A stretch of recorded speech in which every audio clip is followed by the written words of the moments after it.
Bonjour à tous et bienvenue au Printemps des Territoires. Je suis Maude Prusse et j'ai le plaisir d'animer les ateliers du quartier Habitat et Immobilier.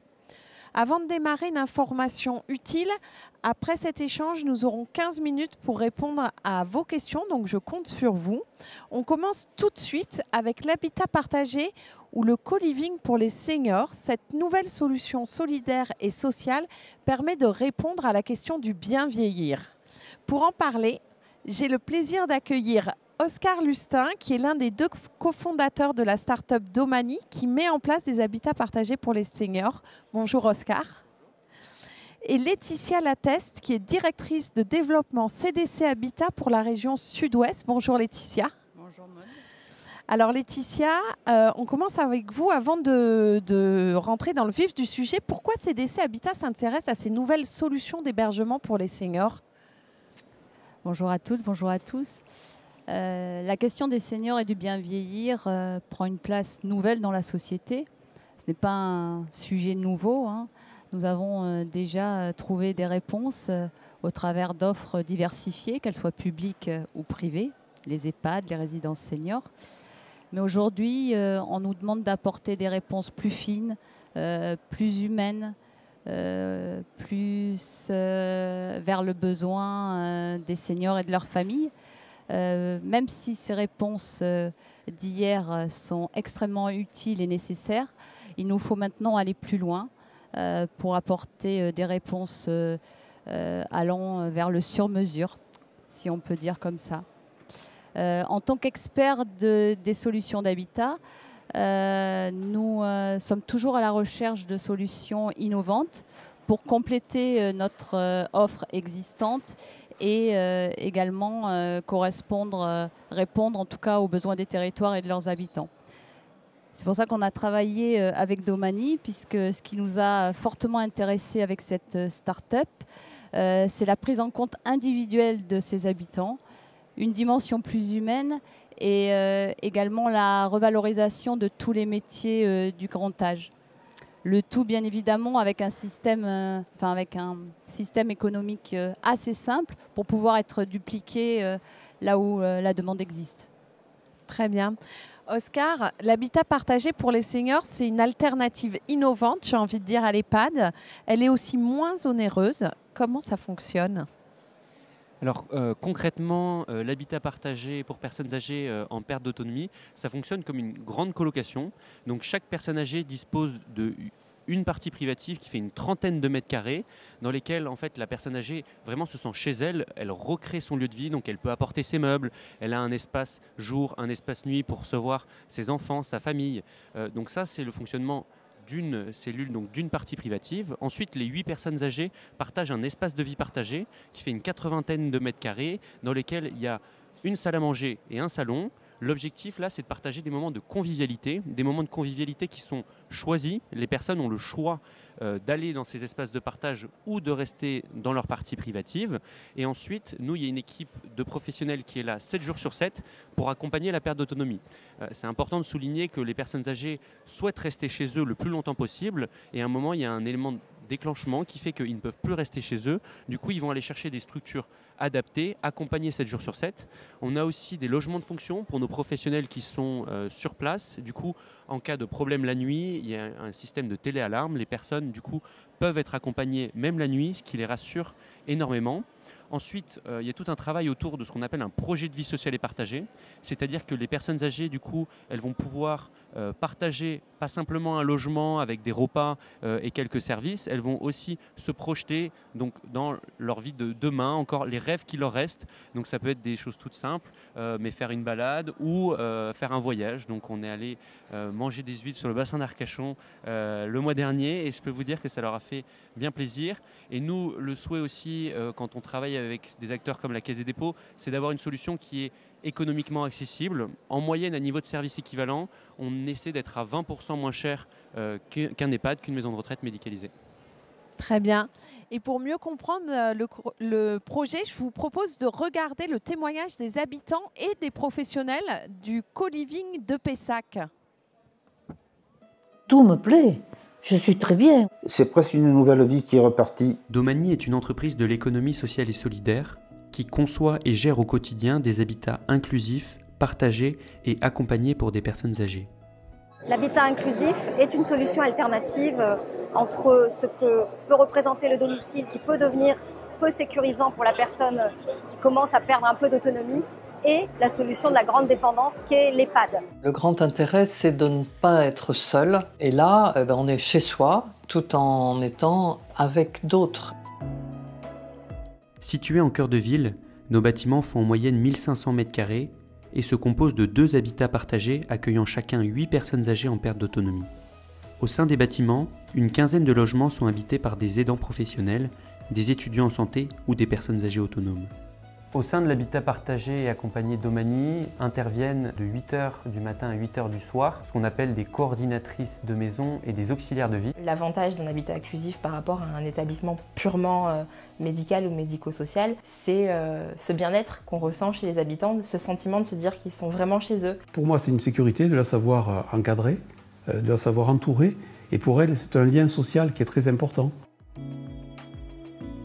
La proximité avec l'extérieur, c'est quelque chose qui plaît aux personnes puisqu'on n'est pas dans notre tour, dans notre forteresse isolée du monde. On est ouvert sur l'extérieur, sur la ville. Au quotidien, ça va être mettre en place des activités qui sortent de la routine. En particulier, une très belle activité où on est sortis tous ensemble au bassin à flot de la base sous-marine de Bordeaux. Plusieurs rapports confirment l'attrait de l'habitat inclusif, notamment le rapport Pifto-Wolfram de 2019 qui chiffre un besoin de ce nouveau type de logement à environ 140 000 d'ici à 2030, ce qui est considérable. Le gouvernement a mis en place une aide à la vie partagée, l'AVP, qui permet de solvabiliser finalement la mise en place de ces services. Donc aujourd'hui, c'est un dispositif qui intéresse beaucoup les élus, on a beaucoup de demandes. Avec Domani, nous proposons une nouvelle forme d'accompagnement de nos aînés, à taille humaine, conviviale, mixte et inclusive. Notre objectif ? Ouvrir 100 habitats partagés d'ici 2030. Pour y arriver, travaillons ensemble.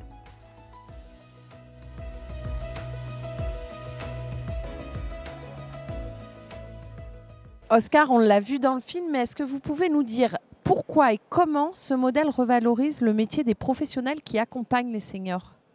Alors nous, c'était très important d'offrir une solution beaucoup plus à taille humaine, beaucoup plus familiale pour les personnes âgées. On connaît aussi toutes les problématiques autour des métiers du grand âge. C'est des métiers qui aujourd'hui sont déjà, on va dire, en pénurie, avec plus de postes à pourvoir que de gens qui postulent. Et du coup, on a un peu une espèce de bombe à retardement avec l'arrivée à l'âge de la perte d'autonomie de ce qu'on appelle les baby boomers, ceux qui sont nés à l'après-guerre en 1945. Aujourd'hui, ils arrivent à des âges où ils perdent en autonomie. Et donc, on va avoir besoin de plus en plus d'accompagnement pour ces personnes. C'est quelque chose qui est difficile à robotiser, automatiser, parce qu'il y a vraiment du lien social, il y a vraiment de l'accompagnement sur des actes de la vie quotidienne. Et donc nous, notre volonté, notre objectif, c'est d'offrir un cadre de travail qui soit beaucoup plus familiale pour ces personnes. Donc on a des gens par exemple qui viennent d'EHPAD, qui étaient des anciens aides-soignants, qui se retrouvaient à accompagner 80 personnes et ils avaient du mal à nouer des relations intuitu personnelles avec chacun des personnes âgées. Et là, quand ils se retrouvent avec 8 personnes, ils connaissent leur vie, ils connaissent leurs habitudes et eux, c'est vraiment le prendre soin qui les motive. Et là, le fait dans une petite structure à taille humaine, ça va beaucoup les conforter. Il y a aussi, nous, une notion de payer à juste prix aussi ces salaires. Souvent, c'est des salariés qui restent souvent au SMIC et nous, on a décidé de revaloriser de plus de 30% l'année dernière ces salaires pour justement qu'ils se sentent confortables dans leur quotidien. Et ensuite, il y a la notion aussi du lien avec la famille qui est assez importante. Souvent, dans des grosses structures, c'est difficile de nouer des relations de confiance avec les familles qui, du coup, considèrent les intervenants, les personnels comme des numéros. Et donc là, il y a une relation de confiance qui se crée, donc des boucles WhatsApp où on envoie des photos. Et eux, ça leur met un sentiment d'utilité qui est vraiment très important, qui font que le lendemain matin, ils reviennent. Et du coup, on a beaucoup moins de turnover, beaucoup moins on va dire, d'absentéisme, ce qui est quand même assez important dans notre métier. C'est vrai, et effectivement, ça donne du sens. Laetitia, pourquoi cette solution, elle intéresse les communes ? Comme on vient de le voir et ce qui a été dit, c'est une préoccupation majeure pour nos élus, avec une demande croissante depuis quelque temps. C'est une offre qui est née de l'observation de la région, du besoin local. des besoins des seniors et de leurs familles. D'ailleurs, toutes les initiatives innovantes viennent très souvent des régions et l'objectif est ensuite de les dupliquer là où elles s'avèrent nécessaires. Très bien, donc partir du besoin des territoires pour proposer des solutions utiles aux habitants. Oscar, pour en savoir un petit peu plus, qu'est-ce qui attire, séduit les élus dans votre projet ? Alors, souvent, ce qui attire les élus et qui nous contactent de manière assez proactive, nous, on a des élus qui nous appellent, qui veulent venir visiter pour se rendre compte ce que c'est concrètement que cet habitat partagé qu'ils ont un peu imaginé de leur côté. Ce qui va le plus les attirer, c'est vraiment que c'est une solution de proximité. On le dit souvent, mais l'habitat partagé se construit vraiment à l'échelle d'un quartier. Donc, on a des petites structures de 8 personnes âgées et donc, en fait, ça s'insère très bien dans le paysage local et les personnes âgées qui viennent habiter dans ces habitats partagés habitent la même rue, le même quartier pour garder leurs habitudes. Ils veulent garder l'infirmier qui venait les voir, ils veulent garder la relation avec le boulanger qui était peut-être la seule personne avec qui ils avaient des vraies relations. Mais voilà, ça c'est assez important d'avoir cette solution de proximité qui intéresse beaucoup les élus, qui du coup ont une solution qui répond aux attentes des habitants de leur quartier, de leur ville. Donc ça c'est le premier point. Ce qui les intéresse aussi énormément, c'est qu'on arrive avec une solution clé en main. Donc on ne va pas demander des subventions aux mairies, par exemple, directement. On arrive vraiment avec une volonté de redynamiser le cœur de vie et le cœur de quartier grâce à une solution clé en main. Donc on arrive avec quelqu'un qui va être capable de construire le programme immobilier et un investisseur immobilier qui va être capable de l'acheter. Donc finalement, ils n'ont pas de frais à débourser et donc ils sont beaucoup plus, on va dire, à l'écoute et ils ont envie de nous aider plutôt sur des parties ensuite communication, partenariat et urbanisme. Très bien. Alors justement, maintenant, comment on agit ? Que faire pour créer un habitat partagé dans sa ville ? Alors, comment on fait pour créer un habitat partagé dans sa ville si on est par exemple un élu ? Déjà, condition numéro 1, il faut être dans une ville qui fait partie des villes cibles de Domanial. On a ciblé quelques départements. On avait une volonté vraiment d'accompagner les personnes âgées à l'échelle du territoire et on ne voulait pas être implanté à Pessac, à Mulhouse, à Strasbourg. Ça allait être trop compliqué à gérer. Donc la première chose à faire, c'est de regarder si on fait partie des villes où Domanial est déjà implanté pour le moment. Et ensuite, le plus important, c'est nous contacter. Donc, on a un site web qui est normalement assez bien fait, qui vous permet de voir un peu qui on est, les différents contacts. Et ensuite, on se rencontre, on essaie de comprendre dans quel quartier au sein de la ville l'habitat partagé est le plus pertinent, soit parce qu'il y a la volonté de construire dans ce quartier, de créer un nouveau quartier ou de redynamiser des cœurs de ville. On travaille par exemple avec Action Cœur de Ville pour redynamiser les villes de taille moyenne. Donc voilà, ça c'est vraiment la première chose à faire, c'est rentrer en contact avec nous. Nous ensuite on arrive avec nos partenaires dits immobiliers, que ce soit des investisseurs immobiliers comme la Caisse des dépôts ou des promoteurs avec qui on travaille ou des bailleurs sociaux. Et donc ensuite on essaie de voir sur cette commune, quel est le projet qui fait le plus sens ? Est-ce que c'est en logement social ? Est-ce que c'est en logement privé ? Donc là, on choisit un peu tous ces paramètres-là. On dessine les plans avec la mairie et l'urbanisme. Ça, c'est important, nous, à chaque fois, de respecter l'urbanisme local. Les personnes âgées sont assez attachées à une architecture qu'ils ont eu l'habitude de voir. Donc, on ne va pas avoir des plots un peu informels et uniformes partout. Et donc, il y a vraiment cette notion de personnalisation par ville, par quartier. D'accord. Et donc, comme c'est un projet privé, c'est non coûteux pour les communes. Mais pourtant, pour autant, j'ai envie de dire, il faut bien le financer, ce modèle. Alors, Laetitia, comment on s'y prend pour les financer, ces nouveaux modèles ? Alors, avant de le financer, comment on s'y prend ? On est dans la co-construction. Donc, ça, c'est important.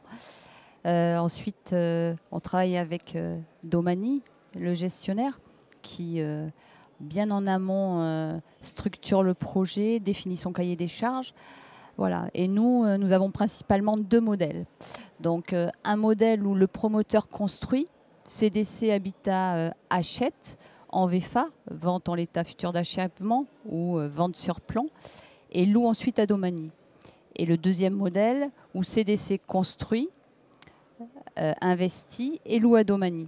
Tout ça à travers un bail donc entre CDC Habitat, le propriétaire des logements, et Domanial, le gestionnaire, un bail de 12 ans renouvelable. Très bien. Oscar, on a vu tout à l'heure pour les personnels de la résidence, donc pour leur financement, leur salaire, comment ça se passe? Vous utilisez des aides existantes? Alors, pour une personne âgée, comment se passe, on va dire, la facturation et le financement? On va dire dans la facture, il y a 3 parties. La première, c'est une partie loyer dont on vient de discuter. C'est un loyer que nous, on verse aux investisseurs, à la Caisse des dépôts, par exemple. Et ensuite, on verse un loyer pour la colocation en entier. On divise par 8 la facture et comme ça, chacun paye son loyer. Par le nombre de résidents, donc d'habitants. D'habitants, exactement. Donc ça, c'est la partie loyer. Ensuite, il y a une partie charges et nourriture. Donc là, c'est la même idée. On prend les charges de l'ensemble du bâtiment, on les divise de l'ensemble de la colocation, on les divise par 8. Les repas, c'est un appel de fonds tous les mois. Chacun met dans un pot commun. Comme ça, voilà, c'est vraiment eux qui restent moteurs et qui choisissent les courses. Et donc, la dernière partie, ça va être plutôt la partie accompagnement humain. C'est celle qui coûte le plus cher dans les 3 parties. Et là, on va mettre en place 3 types de financement. Le premier, c'est la personne âgée elle-même qui va payer du coup pour être accompagnée du lundi au dimanche soir. La deuxième, c'est il y a des aides qui existent déjà pour les personnes âgées habitant à domicile. Donc ces aides, ça va être par exemple l'aide personnalisée à l'autonomie, l'APA. Il va y avoir aussi un crédit d'impôt pour tout ce qui touche aux services à domicile. Les personnes âgées ont accès à un crédit d'impôt de 50% sur leur facture de service. Et le dernier qu'on a entendu dans la vidéo tout à l'heure, c'est l'aide à la vie partagée, qui est une aide assez récente qui a été entérinée en fin d'année dernière, qui permet de financer l'animation du projet de vie sociale et partagée. Et donc là, ça vient financer, on va dire, un projet commun qu'ont les habitants et des activités qui sortent un peu du commun, aussi de la médiation, parce que de temps en temps, voilà, c'est une colocation, donc forcément, il y a des besoins de prendre du temps pour des personnes, pour qu'ils s'adaptent, pour qu'ils s'intègrent. Donc voilà, tout ça est financé par ces différentes sources. Et finalement, la personne âgée à Pessac, une fois qu'on déduit toutes ces aides, on arrive à peu près à 1 500 € par mois, ce qui fait quand même quelque chose d'assez compétitif par rapport aux autres solutions existantes. Très clair. Donc, c'est un projet qui a vocation à être dupliqué. Quels sont vos objectifs? Alors, notre objectif, humblement, c'est d'ouvrir 100 habitats partagés d'ici 2030. Donc, on est en 2022, il nous reste 8 ans. On a déjà une grosse vingtaine de projets qui ont été lancés. Donc, c'est-à-dire que des permis de construire ont été obtenus et les chantiers vont commencer ou terminer pour certains. Il nous en reste 80 à trouver. Donc, voilà, travaillons ensemble. C'est des objectifs qui sont à la fois ambitieux, mais en même temps, par rapport aux besoins des seniors, on l'a dit tout à l'heure, le rapport Pifto-Wolfram souligne qu'en 2030, on aura besoin de 140 000 logements, personnes âgées en habitat inclusif. Aujourd'hui, on en compte 5 000. Donc ça laisse voir tout le potentiel qu'il y a au sein de chaque quartier, chaque commune. Très clair. L'habitat partagé, l'habitat coopératif, c'est des solutions innovantes aujourd'hui. Laetitia, j'imagine que ça ne touche pas uniquement les seniors. Non, effectivement, ça ne touche pas uniquement les seniors. Aujourd'hui, on a tendance à répondre par de l'habitat spécialisé, que ce soit les jeunes, que ce soit les familles, que ce soit les seniors. En fait, on a pris une habitude qu'il faudrait faire évoluer pour inventer. Le mot inventer peut être pris sous toutes ses formes, pour inventer des solutions plus inclusives. Je vais vous donner à titre d'exemple, sur la région bordelaise, nous avons organisé un hackathon au printemps de cette année autour de la thématique de l'habitat multigénérationnel. Donc, qu'est-ce que l'habitat multigénérationnel? À quelle échelle faut-il le penser? À l'échelle de la ville, du quartier ou du bâtiment. Donc, lors de cette journée, l'idée des lauréats a proposé une réflexion sur la pièce partagée. Alors vous allez me dire, la pièce partagée, oui, on connaît, c'est pas innovant. Effectivement, dans l'habitat participatif, il existe une pièce dédiée au sein du bâtiment, mais qui est partagée par l'ensemble de l'immeuble. L'idée des lauréats, là, est de penser cet habitat multigénérationnel au niveau du plateau. C'est-à-dire qu'on va partager un espace plus petit pour 4 ou 5 appartements de l'étage. Donc cet espace qui est plus petit, donc plus intime, va favoriser les relations, les échanges et un mode d'organisation plus fluide en fonction des besoins de chacun.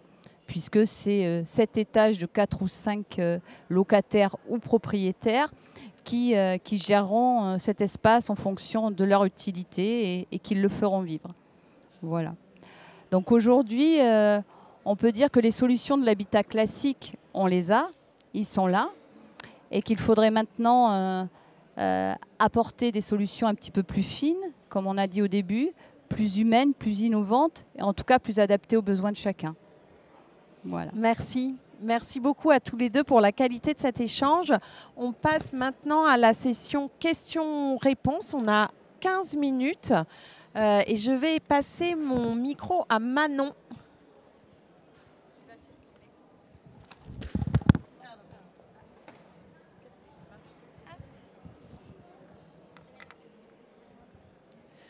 Bonjour, Francis Duflo, 73 ans, membre actif du Baby Boom et consultant en gériatrie depuis une 50aine d'années.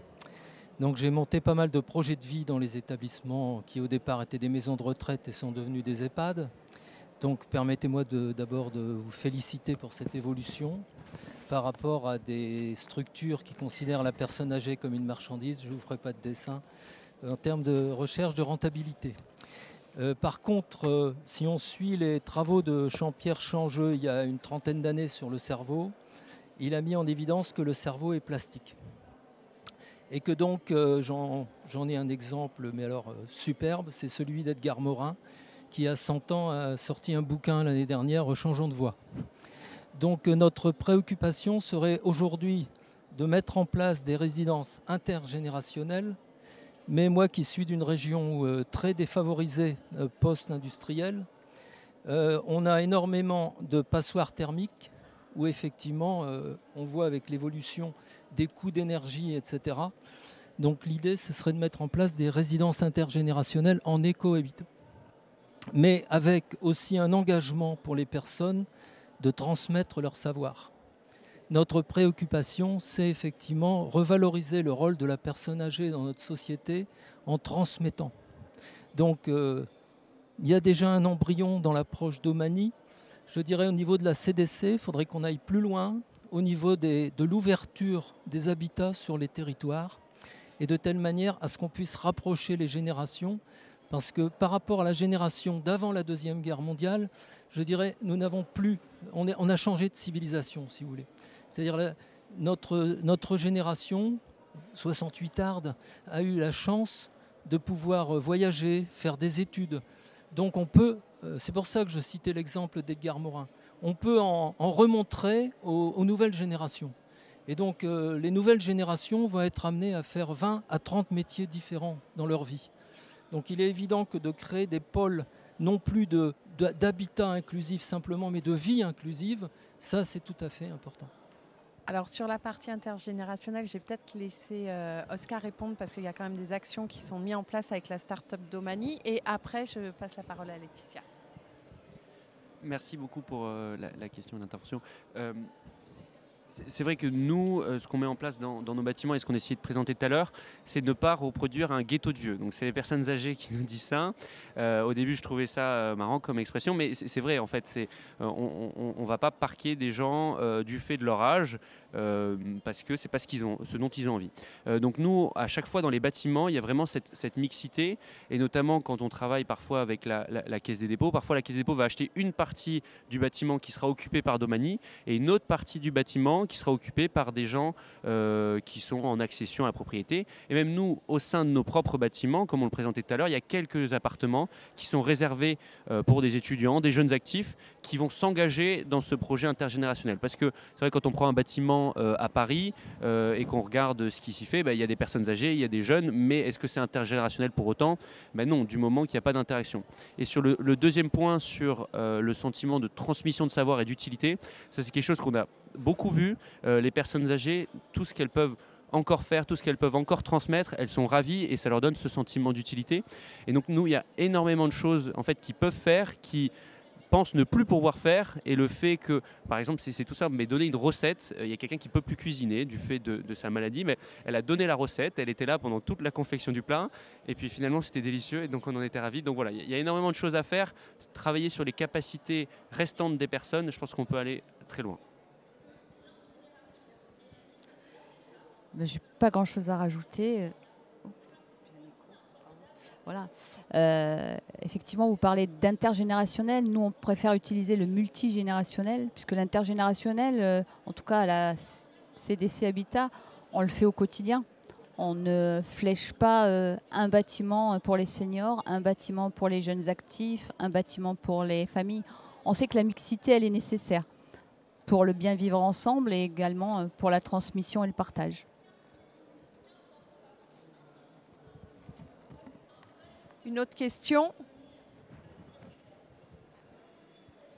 Madame, et ensuite je vous le donne. Hein. On aura le temps on a le temps. Donc on aura le temps pour les 2 questions. Oui, bonjour, Dominique Nguyen, donc Caisse des dépôts, côté direction des prêts. Je voulais savoir le programme, donc vous avez parlé tout à l'heure, du coup, il n'est pas été financé par CDC Habitat par des prêts réglementés, c'est-à-dire on n'est pas dans du logement social stricto sensu, c'est ça? Parce qu'avec 1 500 €, il me semble quand même, on est à loyer libre, c'est bien ça? Alors, sur la partie 1 500 €, c'est le loyer, les services, les repas. Donc, on est quand même au-dessus des plafonds de logement social. Néanmoins, nous, on a travaillé, en tout cas les premières opérations qu'on a fait avec CDC et le GIE Génération, c'était sur des bâtiments en logement libre et non pas en logement social. On a une opération avec CDC Habitat à Conflans-Sainte-Honorine, du coup, qui sera sur un financement PLS, donc c'est une strate de logement social. C'est vrai qu'il y a encore quelques freins au déploiement de l'habitat inclusif en colocation au sein du parc social. On travaille avec les services de l'État pour enlever ces freins. Ça fait 4 ans que l'habitat inclusif existe, donc voilà, on continue à le travailler. Mais donc, pas tout n'est fait en logement social. Nous, on essaie d'avoir ce qu'on appelle un reste à charge le plus limité possible. Parfois, c'est du logement social, parfois, ça ne l'est pas. Est-ce que je peux abuser pour poser du coup une deuxième question, comme j'ai le micro? Du coup, est-ce que vous avez déjà anticipé le fait que ce type de programme pourrait être éventuellement requalifié en résidence autonomie? Alors, c'est une question un peu complexe, mais il me faudra un peu de temps pour l'expliquer. Nous, on travaille un montage qui est assez récent, qui s'appelle logement foyer hors établissements sociaux et médico-sociaux. Donc là, ça devient un peu technique, désolé pour ceux qui ne connaissent pas. Mais donc oui, on le travaille sur une opération en ce moment avec un promoteur et un bailleur social. Donc ça fait partie des choses qu'on regarde et ça fait partie, on va dire, de la solution et de la case qu'on a trouvée pour pouvoir développer de l'habitat inclusif au sein du parc social. Ok, merci. Alors, il y avait une autre question. Sophie Tiano, Caisse des dépôts aussi. J'ai une question. Donc vous êtes, qui rejoint un peu celle de Dominique, vous êtes bien en logement. Hein, et que faites-vous quand la personne âgée devient dépendante? Est-ce qu'elle fait comme à domicile? Est-ce qu'elle peut rester en colocation? Qu'est-ce qu'elle devient? Et quels services vous pouvez apporter? C'est une très bonne question qu'on s'est beaucoup posée en amont et qu'on se pose maintenant vraiment en aval parce qu'on accompagne voilà, depuis quelque temps des personnes âgées.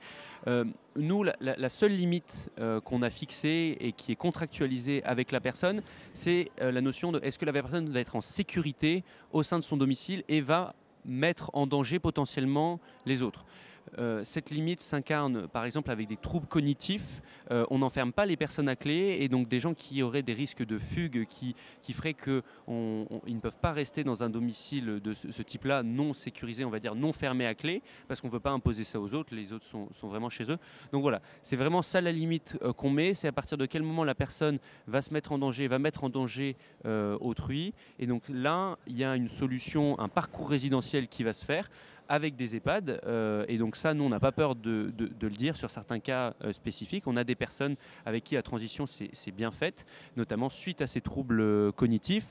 Néanmoins, le gros avantage de l'habitat partagé, de l'habitat inclusif comme on le propose, c'est de pouvoir repousser beaucoup plus loin les limites du domicile. Et en fait, quand on divise la facture à 8, en fait, on se rend compte qu'on peut aller très loin, même parfois sur des personnes qui vont avoir des AVC, se retrouver en fauteuil roulant, avoir besoin d'un accompagnement toute la journée.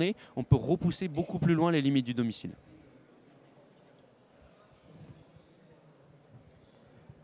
Oui, je voudrais insister sur ce que je disais tout à l'heure de l'analyse des travaux de Jean-Pierre Changeux.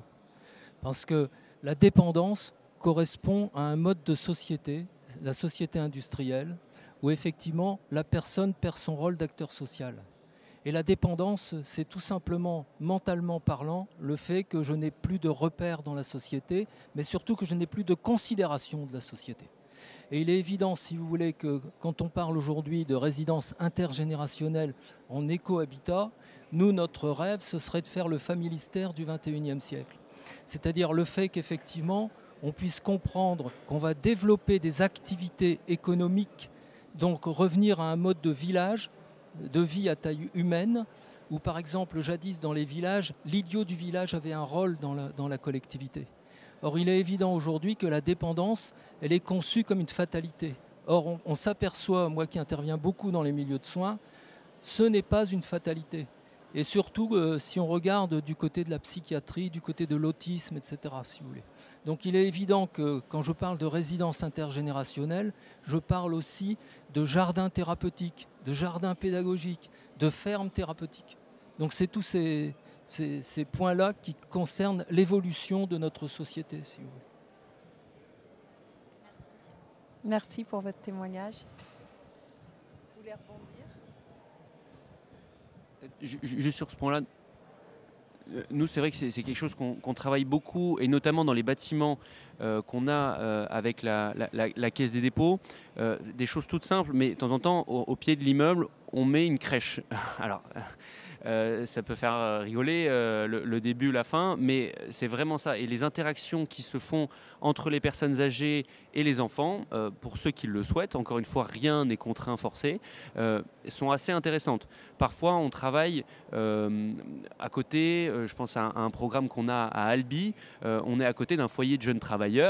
Et puis, pareil, il y a des ponts qui se font. Donc, c'est Habitat Humanisme qui s'occupe du foyer jeunes travailleurs, la pension de famille. Et donc, ça, c'est assez intéressant. On trouve de recréer cette petite notion de quartier, de village. Et nous, surtout, le point important à retenir, c'est l'ouverture sur la ville, qui n'est pas simplement des mots, mais vraiment que la personne puisse sortir, aller à la rencontre de son voisin, du quartier, de sa rue. Et de temps en temps, je passe devant des grosses résidences en tout type, et on voit ces beaux jardins, mais qui sont derrière des grands murs quasiment de 3 mètres de haut. Et je me dis, mais pourquoi ils ne cassent pas les murs et ils ne partagent pas la moitié du jardin avec les gens du quartier ? On y arrivera. Il faut qu'on continue à avoir ces discussions-là pour que ça rentre dans les mentalités de tous. Merci. Encore une question, peut-être ? Non ? Eh bien, c'est la fin de cet atelier et je vous souhaite une très belle fin d'après-midi.